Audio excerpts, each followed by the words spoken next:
رمضان رمضان رمضان يا حبيب رمضان رمضان رمضان يا حبيب. Bismillahirrahmanirrahim. Assalamualaikum warahmatullahi wabarakatuh. Alhamdulillahirabbil alamin wa bihi nasta'in ala umuri dunya waddin. Wassalatu wassalamu ala asrofil anbiya'i wal mursalin sayyidina wa habibina wa syafi'ina wa qurrati a'yunina wa maulana Muhammadin wa ala alihi wa sahbihi ajma'in. Amma ba'du. A'udzu billahi minasyaitonir rajim. Bismillahirrahmanirrahim. Rabbana atina fid dunya hasanah wa fil akhirati hasanah wa qina adzabannar. Sadaqallah wa sadaqa Rasulullah sallallahu alaihi wasallam. Yang saya hormati, yang saya muliakan para orang tua, para jenis sepuh, pengurus dan jamaah mushola al-muhyiddin, bapak-bapak, ibu-ibu, hadirin semuanya, yang mudah-mudahan kita semuanya dirahmati Allah Subhanahu wa taala. Amin ya Allah ya rabbal alamin. Bersyukur kepada Allah, alhamdulillah, malam hari ini malam yang ke-23 kita dapat melakukan sholat tarawih berjamaah. Dan siang kita melakukan puasa Ramadan hari yang ke-22. Kita berharap kepada Allah, mudah-mudahan puasa yang telah kita lakukan, sholat tarawih yang sudah kita lakukan, dan ibadah yang lainnya, kita berharap kepada Allah semuanya diterima oleh Allah Subhanahu wa taala. Saudara saya sampaikan kepada uswatun hasanah kita, Nabi kita Muhammad sallallahu alaihi wasallam, keluarganya dan para sahabat, termasuk kita sebagai umatnya yang saat ini kita sedang berjuang untuk mengagungkan dan mendirikan sunnahnya. Mudah-mudahan kelak yaumil qiyamah nanti kita akan mendapatkan syafaatnya Rasulullah SAW. Amin ya Allah ya rabbal alamin. Hadirin Bapak Ibu yang saya hormati, di antara fadilah salat tarawih malam ke-23 disebutkan dalam kitab Durratul Mansir, disebutkan Rasul bersabda, barang siapa yang salat tarawih di malam yang ke-23, Allah jadikan lahu al-Madinah, dia akan Allah jadikan kota fil jannah, di surga nanti oleh Allah Subhanahu wa taala. Jadi kalau bicara tentang surga atau bicara neraka, itu bicara soal masa depan kita. Sebab hidup kita bukan hanya di dunia, tapi ada dunia yang ada nanti depan kita, namanya akhirat. Ini kadang-kadang orang lupa kepada kehidupan ke depannya, lupa kepada kehidupan akhiratnya. Sebab kita kan sering doa kepada Allah yang saya bacakan. Ini Al-Quran nih, tapi menjadi doa. Allah berfirman dalam Al-Quran, Rabbana atina fid dunya hasanah wa fil akhirati hasanah wa qina adzabannar. Rabbana, ya Tuhan kami, berikanlah kepada kami, anugerahkanlah kepada kami itu sebuah kebahagiaan, kesenangan. Di mana? Di dunia. Hasanah, kebaikan, dan hasanah di akhirat, kebaikan di akhirat. Salah satunya adalah masuk surganya Allah Subhanahu wa taala. Wa qina adzabannar, dan terhindar dari siksa api neraka, siksa di neraka. Nah, hidup ini sebenarnya adalah sedang membangun rumah di surga atau di neraka.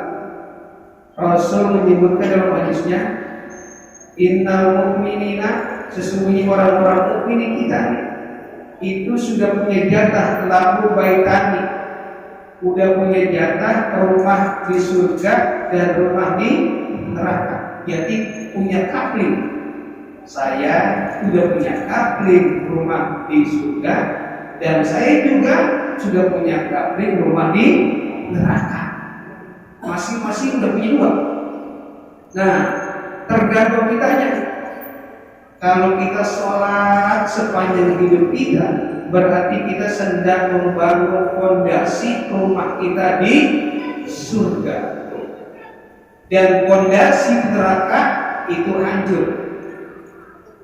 Jadi kalau kita melakukan sholat, itu disebut fondasi asas. Sama juga kita membangun fondasi di surga, dan fondasi rumah di neraka kita hancurkan dengan sholat. Lalu kita puasa. Kata Nabi, as-shaum junnah, puasa itu benteng, tembok. Nah, tembok kita bangun dengan puasa. Orang yang melakukan puasa berarti dia sedang membangun tembok rumahnya di surga dan menghancurkan tembok rumahnya di neraka. Lalu kita sedekah, kita zakat, itu sama juga dengan memberikan atap atau genteng.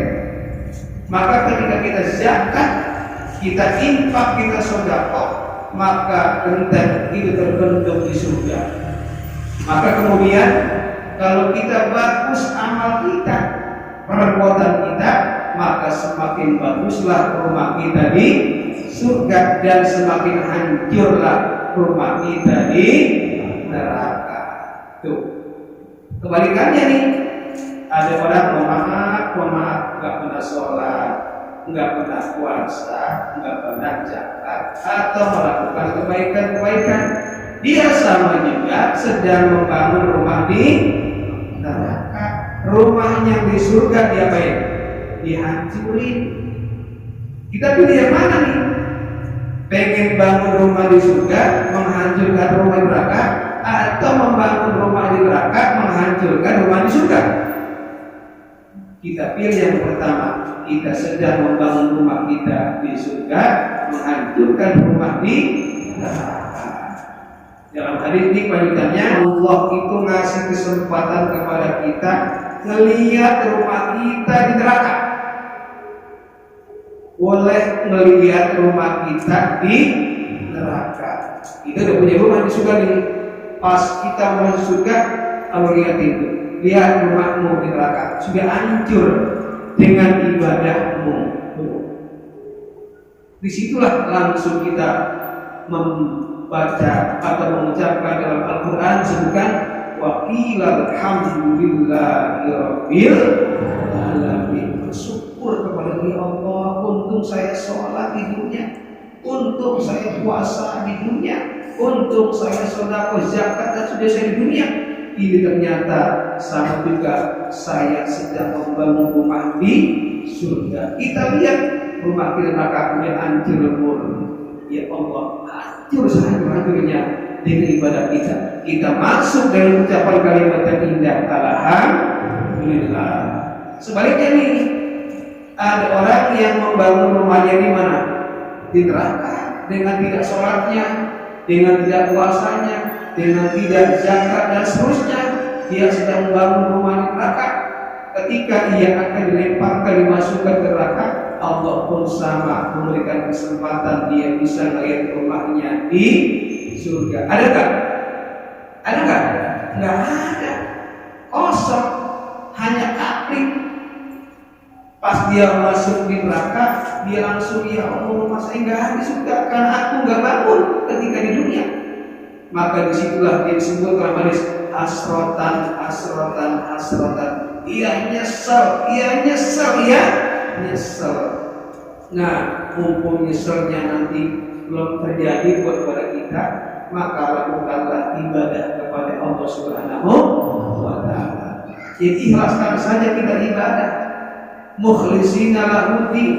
Orang ikhlas beragama adalah dia sedang membangun surga, membangun rumah di surga yang indah yang nanti akan dia tempati.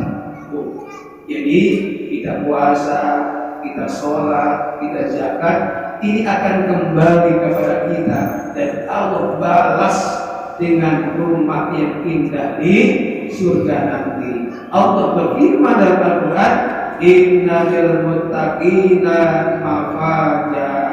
Sesungguhnya orang-orang yang bertakwa, orang yang ibadah, orang yang sholat, orang yang puasa, orang yang zakat, dan seterusnya, mafaza, orang yang sukses akan mendapatkan rumahnya di surga nanti. Amin ya Allah ya Rabbal alamin. Mudah-mudahan ibadah yang telah kita lakukan dengan ikhlas hati akan berbalas rumah di surga nanti oleh Allah Subhanahu wa taala. Amin ya Allah ya Rabbal alamin. Akhirnya kurang lebihnya mohon maaf. Wallahu muwaffiq ila aqwamit thoriq. Assalamualaikum warahmatullahi wabarakatuh. رمضان رمضان يا حبيب رمضان